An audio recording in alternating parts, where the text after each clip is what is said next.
मित्रों, नमो नमः। Bharti madam classes channel में आप सभी का हार्दिक स्वागत है। आज हम पढ़ेंगे गुरु के शब्द रूप। गुरु शब्द उकारांत पुल्लिंग अजंत शब्द है। तो जो गुरु शब्द है वह उकारांत पुल्लिंग है और उकारांत पुल्लिंग जितने भी शब्द रूप होते हैं उन सब का ट्रिक एक ही होता है। तो आप सभी उकारांत पुल्लिंग शब्दों का ट्रिक याद करने के लिए वीडियो को अंत तक देखें। तो चलिए स्टार्ट करते हैं उकारांत पुल्लिंग शब्द रूप गुरु के। तो हम सबसे पहले गुरु शब्द के शब्द रूपों का उच्चारण करेंगे। शुद्ध उच्चारण करने से कभी भी हमारे शब्द रूप गलत नहीं होते। तो चलिए पहले उच्चारण कर लेते हैं। गुरु। यहाँ पर गुरु शब्द में जो रू है वो छोटा है, ठीक है, और विसर्ग लगा है तो इसको बोलेंगे गुरु। उसके बाद गुरुम, यहाँ पर हलंत लगा है।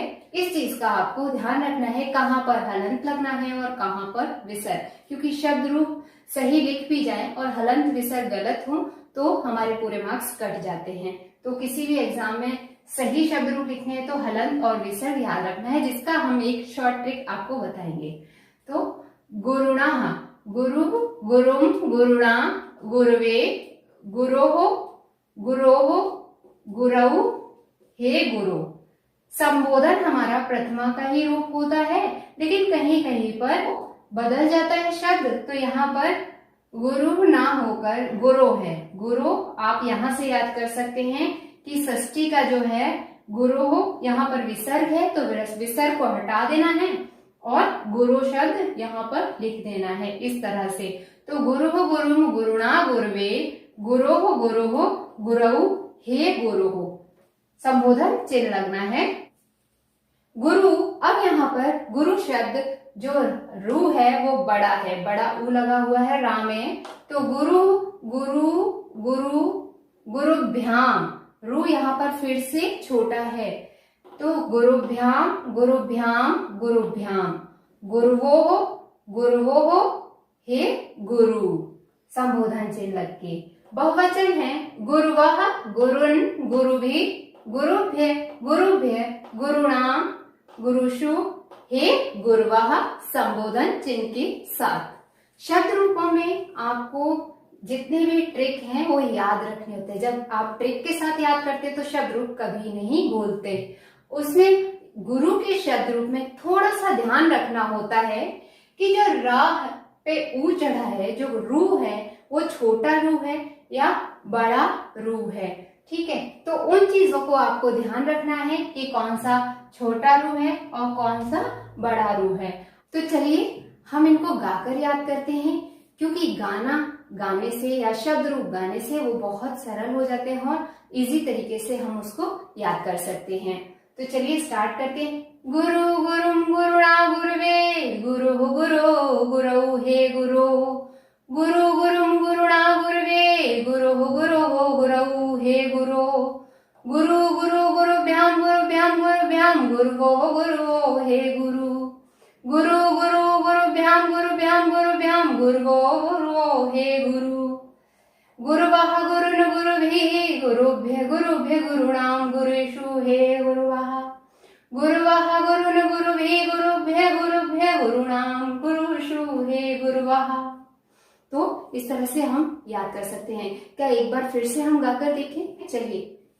गुरु, गुरुम, गुरुणा, गुरुवे, गुरु, गुरु, गुरऊ, हे गुरु। गुरु, गुरु, गुरुभ्याम, गुरुभ्याम, गुरुभ्याम, गुरुवो, गुरुवो, हे गुरु। गुरुवः, गुरुन्, गुरुभिः, गुरुभ्य, गुरुभ्य, गुरुणां, गुरुषु, हे गुरुवः। तो कैसा लगा आपको ये हमारा गाने वाला ट्रिक? कमेंट्स बॉक्स में आप लिखकर जरूर बताइए। ये तो रहा हमारा गाने का ट्रिक जो कि हमारे सभी शब्द रूपों में रहता है। और अब उसके बाद हम देख लेते हैं कि ऐसे कौन से शब्द हैं जो कि बिल्कुल समान रहते हैं। तो एक याद करेंगे तो दूसरा खुद से ही याद हो जाएगा। अब हम सबसे पहले एक वचन के शब्द देख लेते कहाँ कहाँ समान रूप चलता है, समान शब्द रहते हैं। तो पंचमी का एक वचन और षष्ठी का एक वचन समान होता है। कैसा होता है? समान रहता है सभी उकारांत पुल्लिंग शब्द रूपों में। इतना याद रखना है कि ये नियम सभी उकारांत पुल्लिंग शब्द रूपों के लिए समान है, यानी कि पंचमी षष्ठी का एक वचन में जो रूप है वो समान रहता है। आप देख रहे होंगे, पंचमी षष्ठी एक वचन समान, गुरोः गुरो, तो हमने यहाँ पर लिख दिया समान।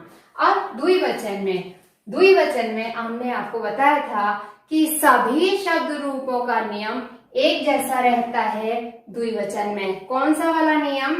2 3 2 वाला। कैसे? 2 3 2, यानी कि जब इकारांत पुल्लिंग चलेगा या इकारांत स्त्रीलिंग, अकारांत पुल्लिंग स्त्रीलिंग, जब भी जो भी शब्द बनते हैं उनके, तो वो हमारे समान रहते हैं, दो एक जैसे रहते हैं। प्रारंभ के हमारे द्विवचन का प्रथमा और द्वितीय समान रहता है, तृतीय चतुर्थी पंचमी एक समान रहता है, और षष्ठी सप्तमी एक समान, और संबोधन हमारा प्रथमा ही होता है। हमने आपको बताया है कि संबोधन जो होता है वो प्रथमा का ही रूप होता है, सिर्फ उसमें संबोधन चिन्ह लग जाता है, हे लग के संबोधन चिन्ह लग जाता है, तो यही संबोधन बन जाता है, लेकिन ये प्रथमा का ही रूप होता है। कहीं कहीं पर ये एक वचन जो है बदल जाता है, इसको आपको याद रखना होता है कि कहाँ पर किस शब्द रूप में यह बदल रहा है।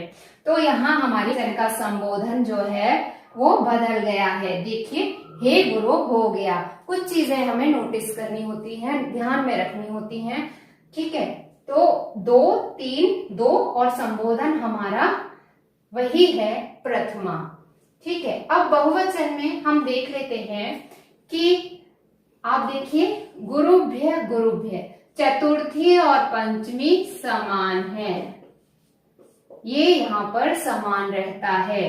और ये कैसे थे? समान, हम यहाँ पर सभी जगह लिख देते हैं समान, ठीक है, समान। अब ये आपके लिए इजी हो जाएगा कि ये समान रहते हैं।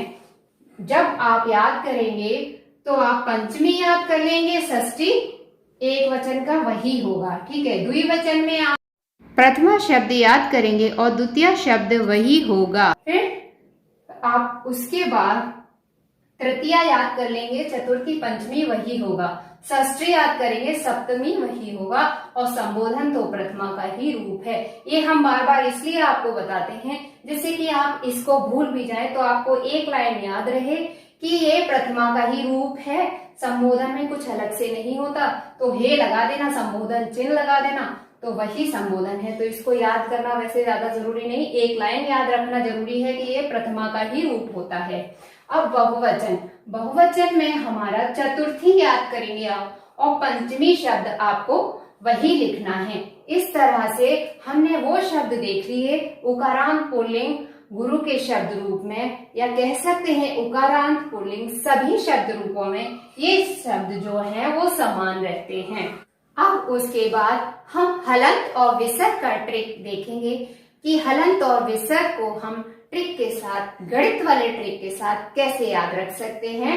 यदि आपने हमारे पुराने शब्द रूपों की वीडियो नहीं देखी है तो आई बटन पे क्लिक करके आप हरि के, राम के, नदी के, लता के, फल के सभी शब्द रूपों को आप देख सकते हैं। वहां नीचे डिस्क्रिप्शन बॉक्स में लिंक भी दे रखा है प्लेलिस्ट का, आप उससे क्लिक करके भी आप पढ़ सकते हैं। और ये सभी जो नियम हैं, जो ट्रिक्स हैं, क्योंकि हमारे शब्द रूप ट्रिक के साथ होते हैं, तो सभी शब्द रूपों को आप ट्रिक के साथ याद कर सकते हैं। और गणित वाले ट्रिक का जो फार्मूला जो हम बताते हैं हलंत और विसर्ग का, वो बहुत ही अच्छा है, उससे आप हलंत विसर्ग कभी गलत नहीं करेंगे। तो चलिए हम गणित वाला ट्रिक भी देख लेते हैं हलंत और विसर्ग का। तो हम यहाँ लिख देते हैं गणित ट्रिक।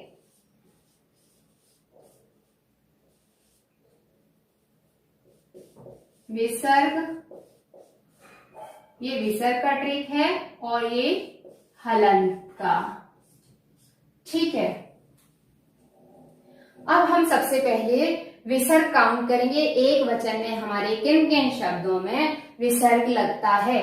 तो हमारा प्रथमा का जो एक वचन है उसमें हमारा विसर्ग लगा है, उसके बाद पंचमी और षष्ठी में है, यानी कि 1 2 और 3, 3 हुए, यानी कि हमने यहाँ पर लिखा 3। एक वचन में हमारे कितने विसर्ग हुए? 3। द्विवचन में हमारे विसर्ग कितने हैं? देखिए, आप देख पा रहे हुए कि यहाँ षष्ठी और सप्तमी, षष्ठी और सप्तमी यानी कि 1 और 2, तो हम यहाँ द्विवचन में कितने हैं? 2, तो हमने 2 लिख लिया। अब उसके बाद बहुवचन में विसर्ग देखते हैं। 1 गुरुवाह, गुरु भी तृतीया में, एक यहाँ हो गया, दूसरा, तीसरा गुरुभ्य, गुरुभ्य, चौथा और एक पांचवा, हे गुरुवाह। ठीक है, इसको हम इसलिए काउंट कर लेते हैं जिससे कि इसको आप लिखें सेम, लेकिन विसर्ग है इसलिए विसर्ग के लिए याद रखने के लिए इसको भी हमने काउंट किया है। तो आपका प्रथमा हो गया, फिर तृतीया, चतुर्थी, पंचमी और संबोधन, इस तरह से 5 हुए, यानी कि 5। ये हमारा विसर्ग का ट्रिक हुआ 3 to 5। अब हम हलंत का ट्रिक देख लेते हैं। तो हलंत हम एक वचन से ही शुरू करते हैं। यहाँ आप देखिए द्वितीया में गुरुम, यहाँ पर हमारा हलंत है, इसके लिए हम मार्कर दूसरा यूज करेंगे जिससे कि आपको अलग से पहचान में आए। गुरुम 1, 1, उसके बाद यहाँ पर आप देख रहे होंगे एक वचन में कहीं पर भी हलंत नहीं है, तो हम यहाँ लिख लेते हैं हलंत ट्रिक में 1। उसके बाद द्विवचन में हमने देखा 1, एक यहाँ है, तृतीया में गुरुभ्याम, गुरुभ्याम, गुरुभ्याम, ये 3 हलंत हैं, तो यहाँ पर 3 हलंत हुए, तो यहाँ हमने लिख लिया 3।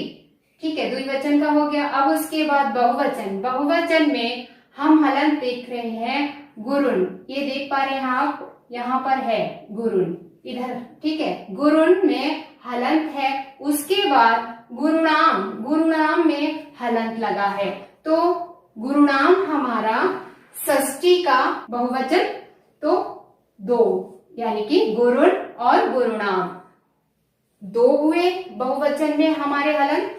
तो इस तरह से हमारा हलंत का ट्रिक हुआ 132, या कह सकते हैं 132, या आपको जैसे सरल लगे कि आप लिख सकते हैं और याद कर सकते हैं 132 या 132, और विसर्ग का ट्रिक हुआ 325।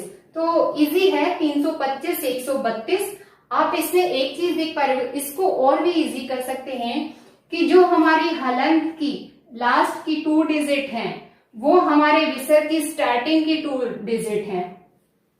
तो हमने बस एक चीज याद रखनी है, 32 लिखकर 5 याद रखना है, और यहाँ 1 लिखकर वही जो विसर्ग की हमारी संख्या है वो हमें पीछे लिख देनी है हलंत में। तो इस तरह से विसर्ग ट्रिक हुआ 325 और हलंत ट्रिक हुआ 132। इस तरह से हम गुरु के शब्द रूप अर्थात उकारांत पुल्लिंग सभी शब्द रूप इसी ट्रिक के साथ याद कर सकते हैं, और ये ट्रिक आप आजमा के देखिए, बहुत ही सरल है और बहुत फायदेमंद है, इजी है। इस ट्रिक से हम कभी भी शब्द रूप गलत नहीं लिख सकते, एग्जाम में हमारे शब्द रूप कभी भी गलत नहीं होंगे। तो इस तरह से हमने शब्द रूप पढ़े। और एक और चीज कि सभी उकारांत पुल्लिंग शब्द रूप गुरु के समान ही चलते हैं। हम ये बार बार इसलिए कह रहे हैं क्योंकि जब अगर आपके पास गुरु शब्द ना आए एग्जाम में, भानु शब्द आ गया, तो आप कंफ्यूज ना हो, आप सिर्फ मात्रा को पहचाने कि मात्रा कौन सी लगी है।